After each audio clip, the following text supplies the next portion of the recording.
Stéphanie Bioulac, je suis psychiatre pour enfants et adolescents. Je suis arrivée il y a juste un an à Grenoble et donc je suis responsable, je suis chef de service du service de psychiatrie de l'enfant et de l'adolescent.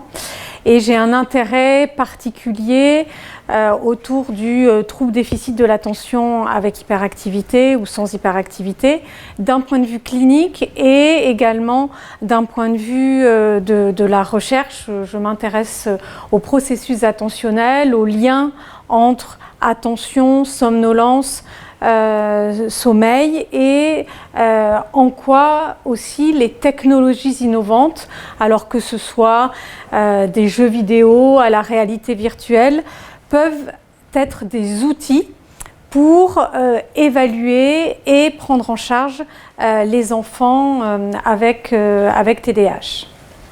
Donc je vais, ce qui est un petit peu particulier, mais bon, ça c'est un peu ce que doivent dire tous les conférenciers, c'est que les personnes qui sont ici sont très diversifiées, du chercheur à l'enseignant, donc c'est peut-être pas toujours très simple de s'adapter quand on fait une conférence, mais n'hésitez pas.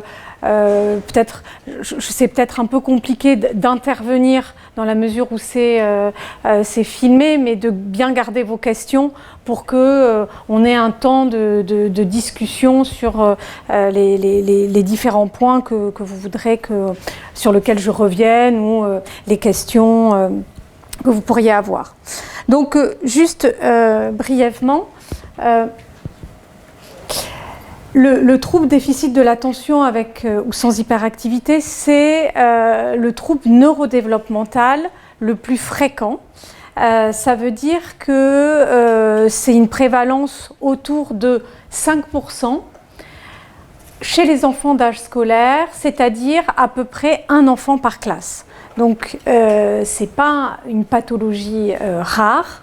Un enfant par classe, en primaire, au collège, au lycée, présente un TDAH. C'est un trouble qui, jusqu'à il y a 15 ans, on pensait par magie que ça disparaissait à l'âge adulte. Et on sait bien maintenant qu'il existe des sujets TDAH à l'âge adulte par une persistance du trouble à l'âge adulte autour de 2 à 3% de prévalence.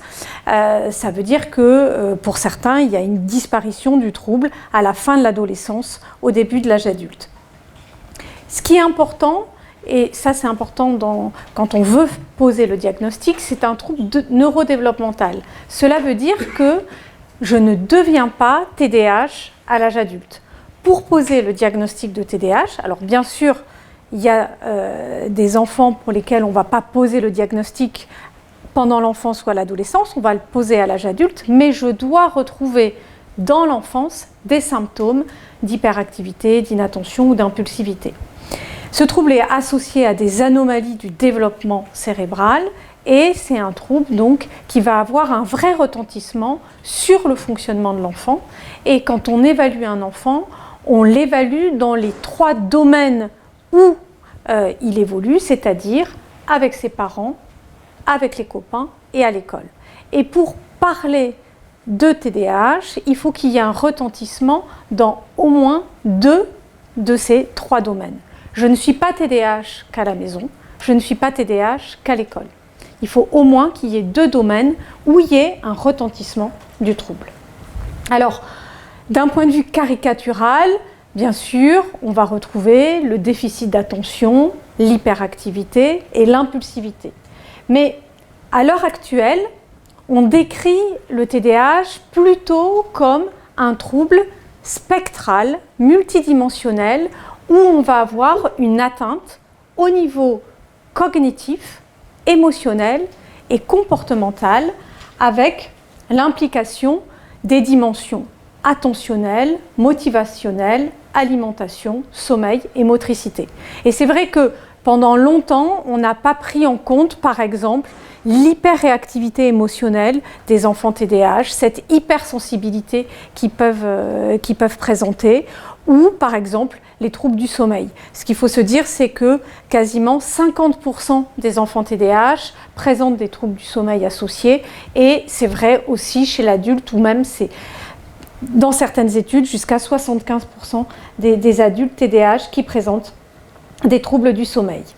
Donc on va avoir un petit peu une modification de la clinique de l'enfant à l'âge adulte, avec chez l'enfant surtout une dimension très comportementale du trouble, et c'est aussi souvent pour ça que, par exemple, les garçons sont plus repérés et sont repérés plus tôt parce qu'ils ont une dimension d'hyperactivité et d'impulsivité qui sont plus marquées que la fille qui présente souvent plutôt un TDAH de sous-type inattention, et du coup, la fille, elle est plutôt dépistée au collège quand on demande un petit peu plus d'organisation, de planification, où les fonctions exécutives sont plus mises en jeu. Et donc, à l'âge adulte, va persister essentiellement tout ce qui est impulsivité, déficit d'attention, et on a beaucoup moins d'hyperactivité motrice.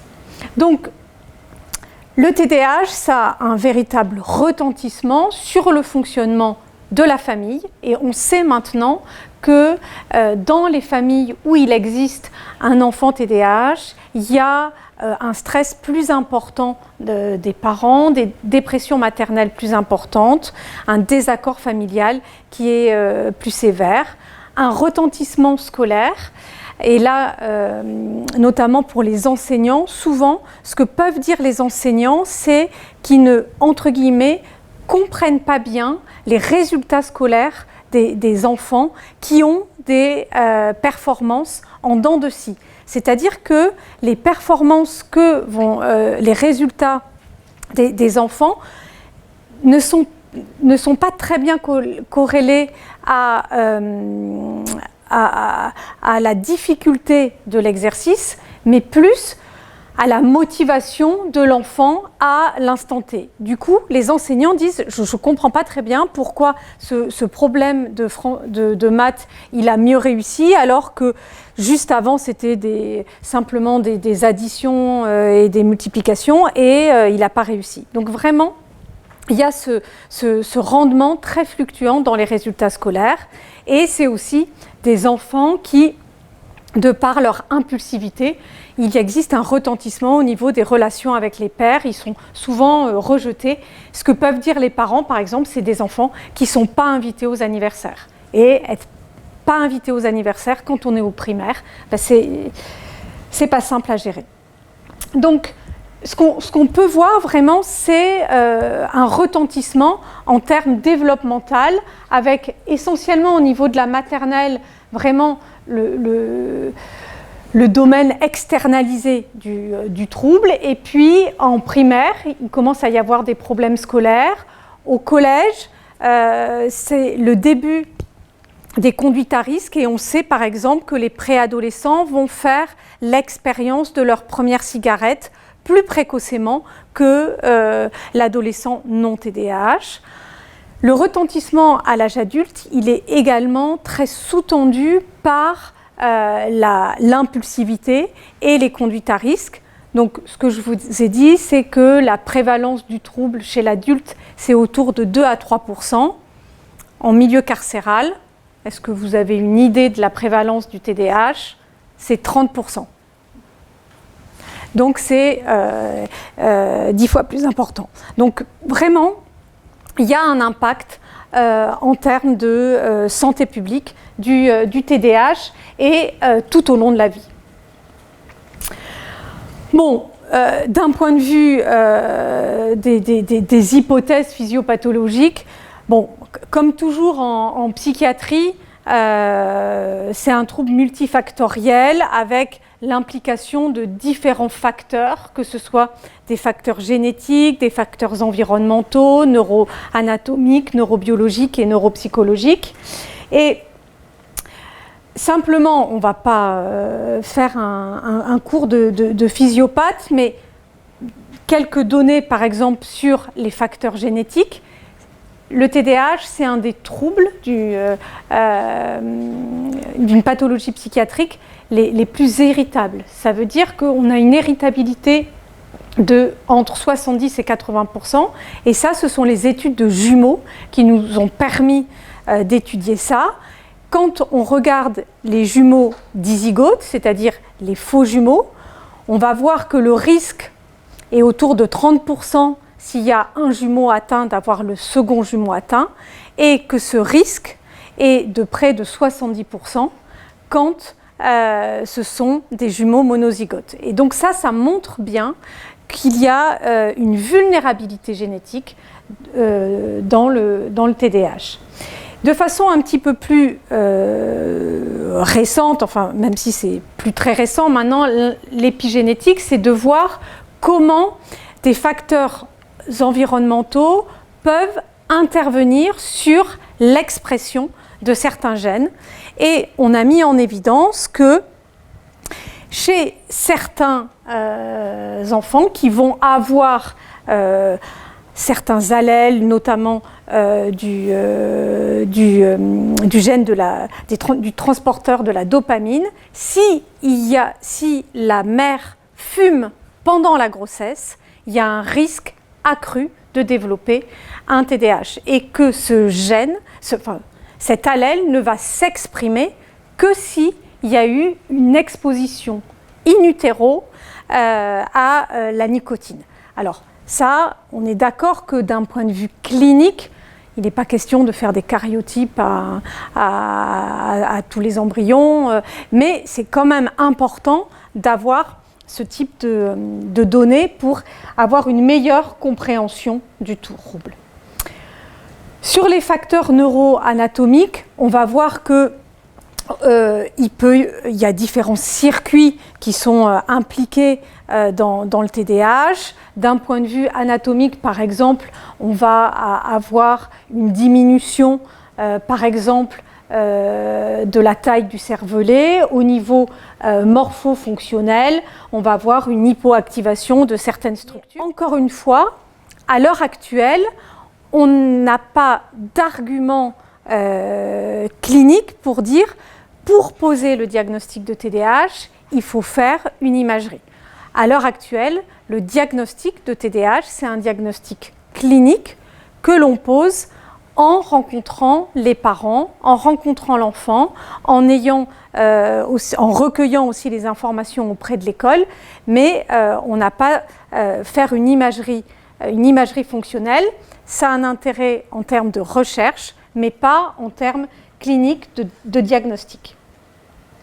Donc ça, c'est un peu un schéma pour dire que on ne comprend pas grand-chose quand même, et qu'on voit bien qu'il y a une interaction entre différents facteurs, que ce soit des facteurs génétiques, les facteurs de risque périnataux, ça va être par exemple un accouchement qui ne se passe pas bien, une réanimation néonatale, une prématurité. Et puis, il y a les événements de vie précoces du développement qui vont avoir... qui vont faire qu'on va exprimer un TDAH ou pas. Il existe aussi des facteurs neuropsychologiques, et c'est un peu ça qui nous intéresse un petit peu plus aujourd'hui chez l'enfant, qu'on va retrouver chez le sujet TDAH, qui vont notamment impliquer tout ce qui est mémoire de travail, contrôle de l'inhibition et flexibilité cognitive. Et ce qui est intéressant, c'est d'essayer un petit peu de se focaliser peut-être sur l'expression cognitive du TDAH, que ce soit en termes de déficit d'attention, d'hyperactivité et d'impulsivité. Les enfants TDAH, ils vont présenter une distractibilité, des troubles de l'attention soutenue, un déficit des fonctions exécutives. Et par exemple, en termes de déficit d'attention, alors c'est peut-être les adultes qui l'expriment de façon un petit peu plus spécifique, mais on sait que par exemple les adultes TDAH, ils sont plus à risque concernant la conduite automobile. Et certains adultes peuvent dire, ce qui est insupportable pour moi, c'est de conduire sur l'autoroute quand il n'y a personne, parce que l'attention soutenue, c'est insupportable, je pars dans mes pensées, et là, j'en oublie que je suis en train de conduire. Et il y a d'autres adultes qui peuvent dire, ce qui est insupportable pour moi dans la conduite automobile, c'est de conduire en ville parce qu'il y a trop d'éléments distracteurs et je n'arrive pas à tout gérer. Donc c'est là où c'est un petit peu complexe et c'est là où on voit bien qu'on a du mal à phénotyper nos sujets TDAH d'un point de vue cognitif et à trouver le test cognitif du TDAH, parce que c'est, même si quand on en fait comme ça un petit peu la description clinique, c'est un petit peu caricatural, quand on essaie un petit peu d'explorer de façon un petit peu plus spécifique, c'est assez hétérogène. Donc c'est un petit peu ça que je voulais aussi aborder avec vous, c'est bon, quand on a commencé un petit peu à s'interroger sur les modèles cognitifs du TDAH, le primum movens du trouble, c'est le déficit d'inhibition, c'est le fait que l'enfant TDAH, il ne met pas de filtre et, entre guillemets, le traitement médicamenteux permet comme ça un petit peu de mettre le filtre, et c'est vraiment ce déficit d'inhibition qui était très mis au devant de la scène. Et puis au fur et à mesure des années 2000-2010, on a vraiment exploré de façon un petit peu plus fine et on s'est rendu compte qu'il y avait vraiment une variabilité des performances des sujets TDAH en fonction du contexte, en fonction de la tâche, si bien qu'il y a d'autres modèles qui ont vu le jour, que ce soit le modèle de Sack-Walden et par exemple de Sonuga-Barkey. Alors pour un peu expliciter tout ça, il est clair que la notion de motivation, de renforcement sont des notions qui sont extrêmement importantes chez le sujet TDAH. Et ça permet aussi d'expliquer l'hétérogénéité dans la clinique des sujets TDAH, parce qu'il va y avoir des contextes où on va avoir, entre guillemets, peu de symptômes. Ça va être la première consultation où on est en blouse blanche avec notre enfant TDAH. Il est calme, c'est une situation nouvelle, duel, c'est une situation intéressante, alors pas la consultation avec le pédopsychiatre, mais avec le neuropsychologue parce qu'on lui fait faire des tests, on s'intéresse à lui, ou avec l'orthophoniste. Les orthophonistes, elles ont tout le temps plein de jeux, et donc ça permet de maintenir l'attention. Et puis, quand on fait des tests neuropsychologiques, lors des tests, il y a du renforcement, il y a des récompenses. Et au contraire, il y a des situations où il va y avoir une exacerbation de la symptomatologie. C'est la situation de groupe, c'est quand on demande de faire des tâches monotones, répétitives, des tâches avec une attention soutenue et la situation non structurée. Et tout ça, c'est l'école. L'école, on demande de l'attention soutenue. Les situations non structurées, typiquement, c'est la cantine, c'est la récréation. Donc typiquement, la situation de la classe, l'école, c'est une situation où on va avoir une exacerbation de la symptomatologie, et on peut avoir des enfants qui, en classe, vont arriver à peu près maintenir leur comportement, et il y a vraiment une explosion comportementale à la récré, à la cantine, et on a des enfants comme ça qui sont interdits de cantine ou qui sont interdits de récréation, alors que l'enfant qui a besoin de pouvoir se dégourdir les jambes et de faire un peu autre chose, c'est l'enfant TDAH. Il faut absolument qu'il aille à la récréation. Et alors, s'il vous plaît, les enseignants qui sont là, l'enfant TDAH, il a très souvent une lenteur d'exécution, donc il va mettre plus de temps à recopier, à faire ses devoirs. mais je vous en supplie, vous ne l'interdisez pas d'aller en récréation parce que c'est impossible pour lui. Il a besoin de pouvoir aller à la récré. Donc pour essayer un petit peu de mettre en évidence cette notion de modification des performances en fonction de la motivation et du contexte de la tâche, il y a un test qui est classique, qui est le test de CPT, qui est un test d'attention soutenue, qui dure 14 minutes, qui est très enquiquinant. On doit cliquer sur la souris quand on voit des lettres apparaître, sauf quand il y a la lettre X qui apparaît. Et dans les années 2005, l'équipe de Shaw a eu vraiment l'idée, et c'est vraiment une bonne idée, d'avoir modifié le CPT en mettant des figurines Pokémon. Et donc, il fallait cliquer quand on voyait des figurines Pokémon, sauf quand on voyait Pikachu. Et ce qu'on observe, c'est que quand on n'a pas de TDAH, que les résultats sont équivalents, quel que soit le CPT classique ou le CPT Pokémon. Alors que chez l'enfant TDAH, quand il fait le CPT Pokémon, il améliore ses performances et il a des performances équivalentes au sujet non TDAH. Donc ça veut dire que si je suis motivée, j'arrive à mobiliser des ressources attentionnelles et à améliorer mes performances.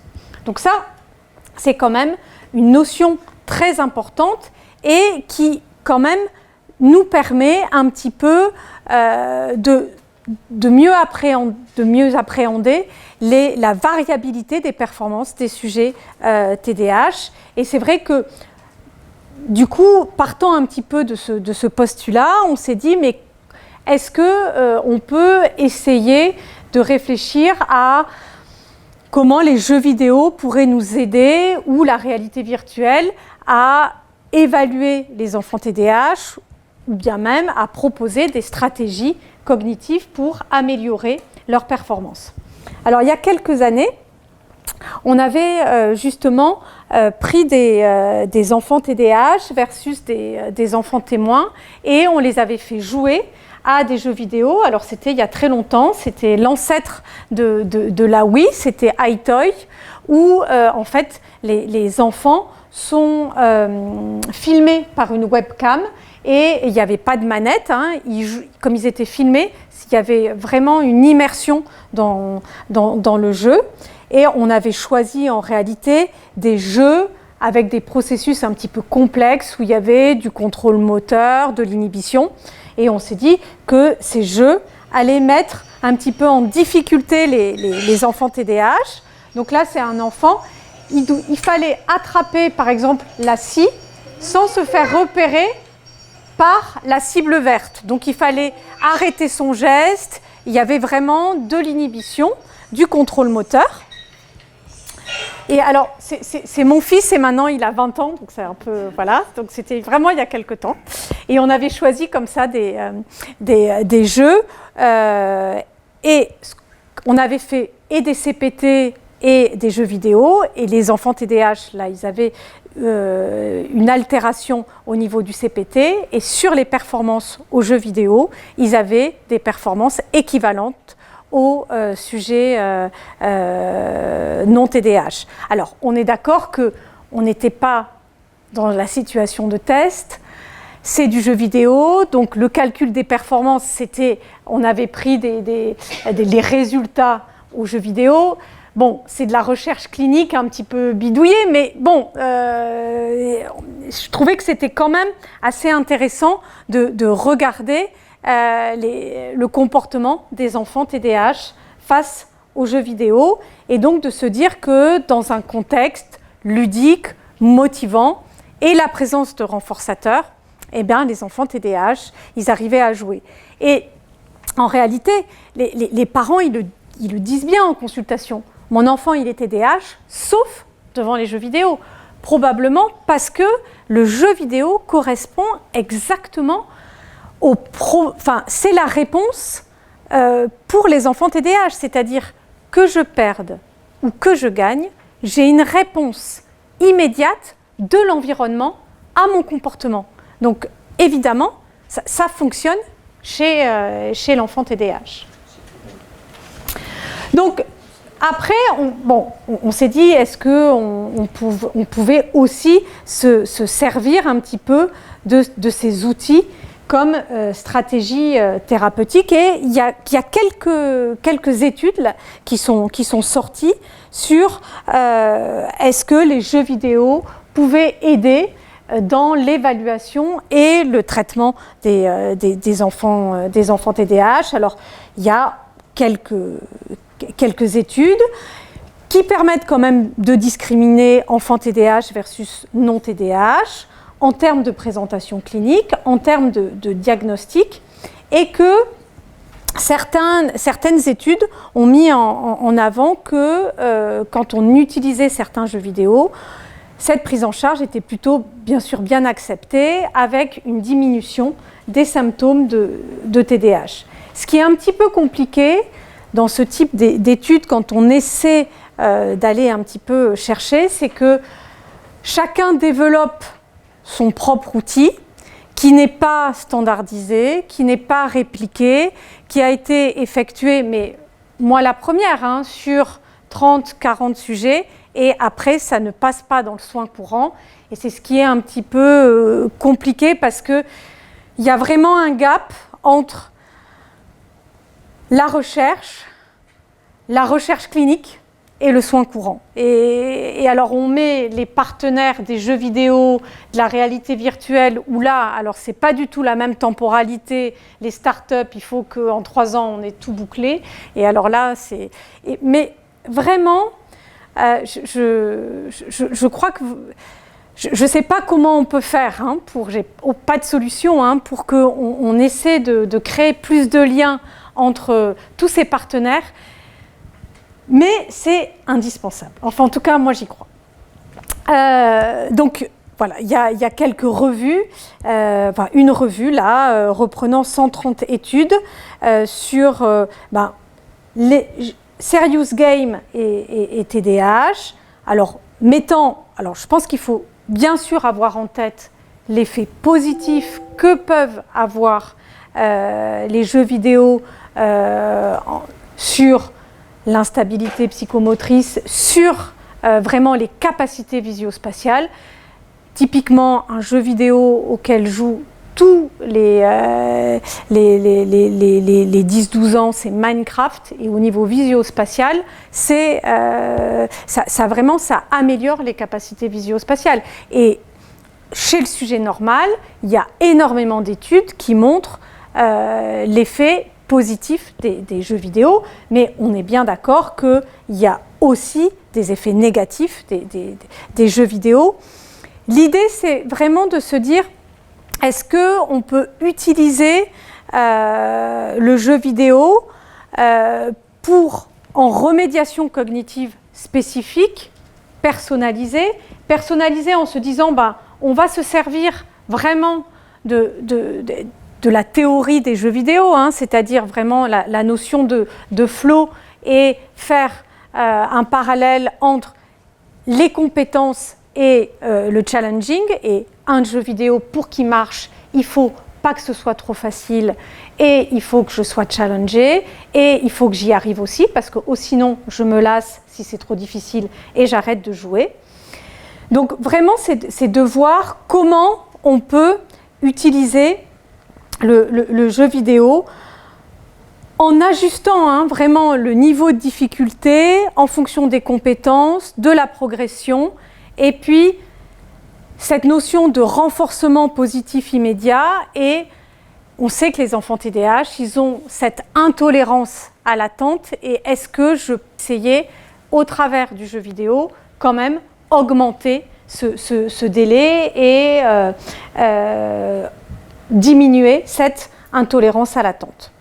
On est d'accord, les jeux vidéo, il y a aussi des comportements compulsifs que probablement, alors moi je ne sais pas très bien si chez 8-14 ans, l'addiction aux jeux vidéo vraiment existe.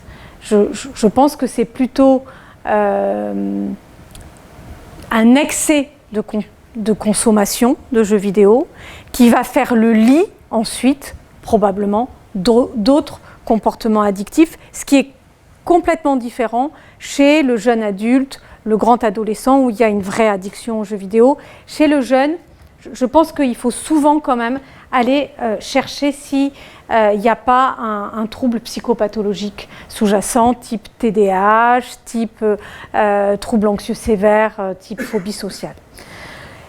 On est bien d'accord que c'est la dimension impulsivité qui va faire le lien avec l'addiction aux jeux vidéo. Je voulais aussi vous parler un petit peu de la réalité virtuelle et en quoi la réalité virtuelle peut nous aider dans l'évaluation et la prise en charge des enfants TDAH. L'intérêt de la réalité virtuelle, c'est qu'on peut mettre le sujet dans un environnement écologique, un environnement de sa vie de tous les jours, comme par exemple, je vais vous le montrer, une classe virtuelle où on peut faire des tâches, par exemple, d'attention. La réalité virtuelle, ça permet également donc d'avoir un enregistrement des performances cognitives, motrices, sensorielles. Et l'intérêt, c'est aussi que le sujet puisse oublier qu'il est dans une situation de test. Et donc, par exemple, dans une prise en charge, ça peut être l'intérêt de l'engagement du sujet dans la tâche en augmentant la motivation. Alors, c'est un peu pareil que pour les jeux vidéo. Il y a quelques données sur réalité virtuelle et TDAH. On montre que les enfants TDAH, bien sûr, ils vont préférer les tests en réalité virtuelle et que ces outils, ils nous permettent de discriminer TDAH versus non TDAH. Il y a une équipe espagnole qui a développé un outil de classe virtuelle où l'enfant, en fait, il est immergé dans une classe avec un visio-casque et cet outil permet d'évaluer les enfants et également de faire une évaluation plus quantitative, notamment avant et après mise en place de traitements médicamenteux. On a aussi, participé à la validation d'un outil de classe virtuelle où, en fait, donc, l'enfant est immergé dans une classe. Il peut tourner la tête à 360 degrés et la tâche, c'est cliquer sur la souris quand je vois un A suivi d'un K. Donc, en réalité, il y a différents distracteurs de différentes modalités sensorielles, que ce soit visuelles, auditives. Et si je tourne la tête parce que je vais suivre ce qui se passe dans la classe, je ne vais pas cliquer sur la souris quand il y a un A suivi d'un K. Donc, on a fait ça chez des enfants TDAH et des enfants non TDAH. Et là, on avait un petit peu modélisé donc les mouvements de la tête à un moment du test qui sont identiques. Et il y a un enfant TDAH et il y a un enfant non TDAH. Et je pense que je n'ai pas besoin de mettre le sous-titre. Il faut se dire que quand même, ils sont tous les deux assis. Et la consigne, c'est cliquer sur la souris. Donc quand même, les mouvements de la tête de l'enfant TDAH, il a raté pas mal de A suivi d'un K. Et en effet, ce qu'on observe, c'est que vraiment, les enfants TDAH qui sont en rouge, très vite, il y a une diminution des performances au cours du temps. Cette tâche, elle dure un peu moins longtemps qu'un CPT, avec vraiment une dégradation des performances au cours du temps.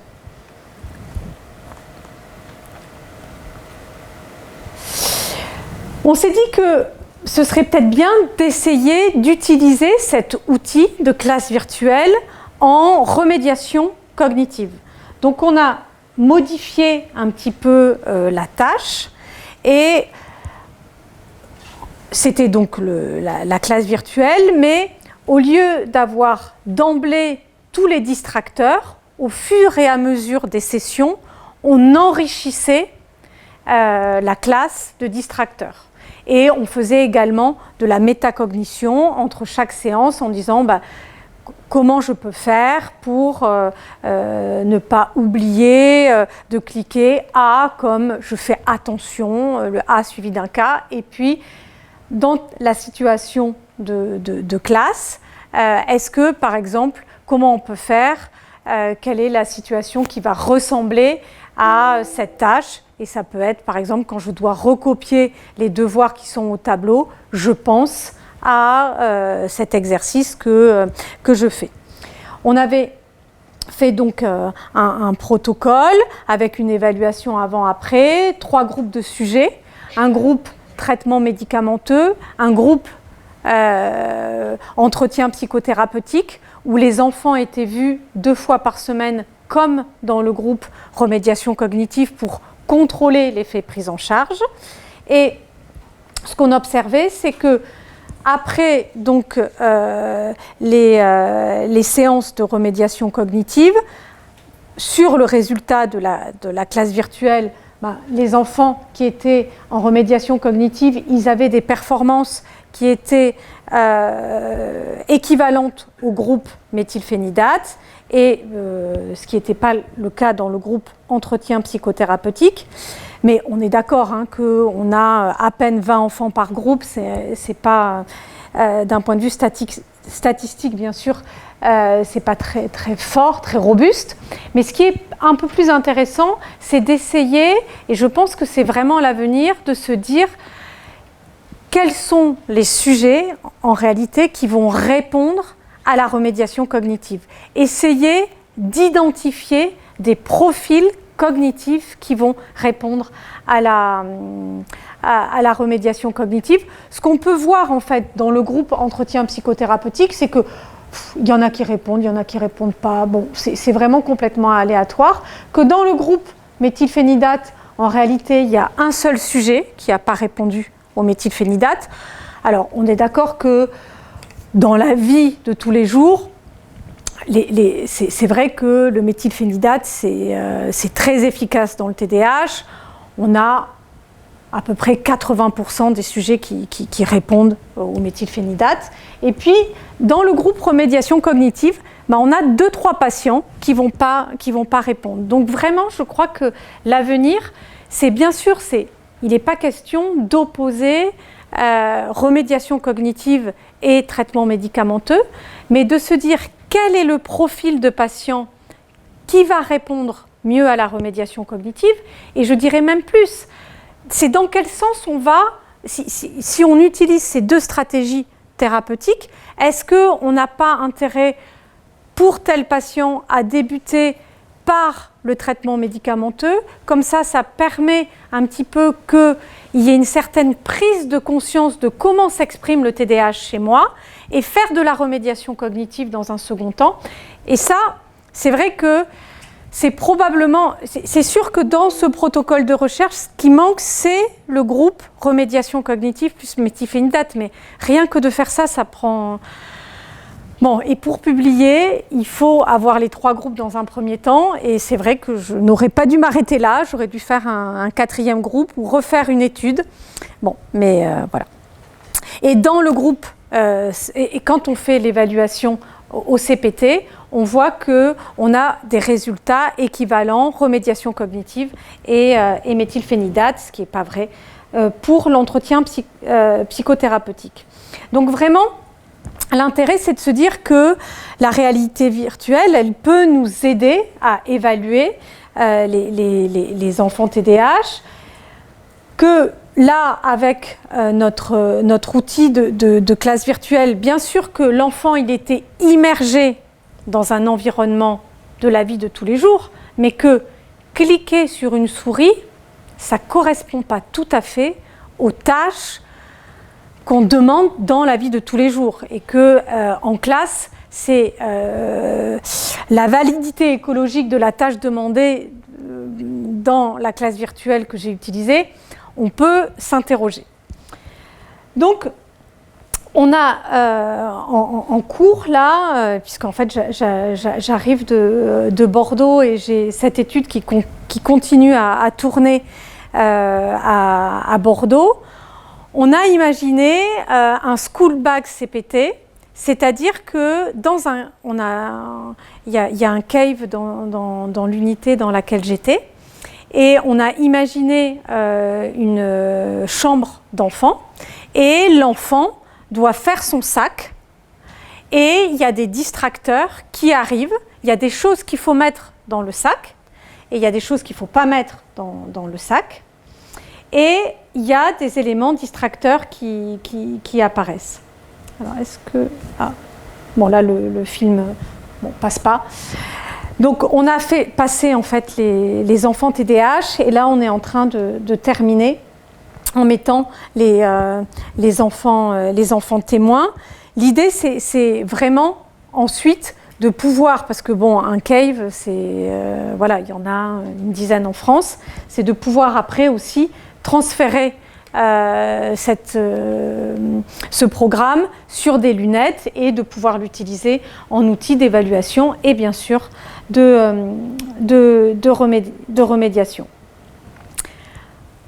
Encore un petit peu plus loin, c'est de se dire, est-ce qu'on ne pourrait pas essayer vraiment de mixer la réalité virtuelle, la gamification, la remédiation cognitive chez l'enfant TDAH pour vraiment avoir stimulé au maximum la motivation et l'engagement du sujet dans la tâche et vraiment de se dire utiliser la technologie du jeu en remédiation cognitive pour faciliter les apprentissages. Alors, il commence à y avoir, alors il n'y en a pas beaucoup, hein, vraiment des jeux vidéo, des serious games, et en réalité virtuelle. Alors là, c'est un jeu qui a été testé chez des enfants TDAH. Alors, il y a un raton laveur et un renard qui arrivent, et l'enfant TDAH, il doit faire équipe, et il y a différents petits jeux qu'ils doivent faire. Alors, c'est des jeux où il y a vraiment, où on entraîne vraiment les fonctions exécutives, que ce soit en termes visio-spatial, en termes de planification. Alors, ça a été testé chez moins de 40 enfants TDAH. Les enfants apprécient de jouer, ils souhaitent continuer de jouer. Et si on regarde un petit peu sur les différents jeux, c'est vrai que c'est important de regarder, est-ce que vraiment au cours du temps, c'est facile de jouer, je suis content de jouer, est-ce que au fur et à mesure que je joue, j'améliore mes performances, parce que si je n'ai pas cette dimension, j'arrête de jouer. Donc il y a vraiment toutes ces données qui sont nécessaires à prendre en compte. Il y a un autre jeu qui est sorti aux États-Unis, qui s'appelle Stars ADHD, qui a été quand même testé chez près de 350 sujets TDAH. Donc ils avaient pris en réalité, donc il y avait près de 200 sujets qui faisaient le jeu sérieux, et puis près de 150 sujets qui jouaient à un jeu, mais où il n'y avait pas cette implication des fonctions exécutives. Et alors là, il y a un petit peu la FDA a été un peu... parce qu'il y a eu une clearance de la FDA, mais c'est pas approuvé. C'est autorisé, mais pas approuvé. Et donc là, il y a un peu... ils ont fait un peu de marketing autour de ce jeu, qui est... et ce qui est un petit peu étonnant, c'est que, bon, il y a ces deux jeux qui sont sortis de façon un petit peu spécifique chez le sujet TDAH. Il y a eu aucune reprise, je dirais, au niveau européen, au niveau français. C'est un peu... je ne sais pas très bien pourquoi. Alors, moi, on pouvait essayer d'avoir ce jeu, mais bon, alors que, par exemple, Pharaon, c'est quelqu'un qui est dans le monde du TDAH très, très reconnu. Donc vraiment, moi je crois assez en ces liens qu'on pourrait faire entre l'utilisation des jeux vidéo en remédiation cognitive pour l'enfant, chez l'enfant TDAH. C'est ce que je disais, je pense que vraiment il faut qu'on essaie de développer des ponts entre cliniciens, chercheurs, sociétés de développement. Alors, j'ai été un peu contactée par des jeunes là qui sont en train de développer un jeu sérieux qui est Lucha, alors qu'on peut avoir là, qui est pour l'instant gratuit sur Apple. L'idée de ce jeu, c'est d'essayer d'instaurer des routines. Donc c'est en réalité les parents en fait qui essaient d'instaurer des routines pour chez l'enfant, comme ça peut être se brosser les dents, débarrasser la machine, et l'enfant va gagner du temps en jeu vidéo. Mais bon, c'est vraiment le début d'une collaboration. Bon, voilà, je ne sais pas du tout comment ça va évoluer. Pour conclure, je voulais vous peut-être dire que depuis les premières descriptions du TDAH, alors c'est vrai qu'on dit que dans les premières descriptions du TDAH, c'est Heinrich Hoffmann, Pierre Lebourifé, c'est donc un médecin allemand qui était aussi écrivain et qui a fait comme ça des petits contes pour ses enfants où il décrit par exemple Philippe qui gigote, qui ne tient pas en place, que de ces premières descriptions, maintenant on est vraiment à un trouble spectral, multidimensionnel, qui persiste de l'enfant à l'âge adulte. Et que, j'espère que les technologies innovantes vont nous aider à mieux phénotyper nos patients. L'idée, c'est vraiment d'essayer d'identifier des sous-groupes de sujets pour pouvoir proposer différentes stratégies thérapeutiques. L'idée étant de pas faire la guerre pharmaco-non pharmaco, mais vraiment de voir comment on peut collaborer tous ensemble. Je vous remercie pour votre attention.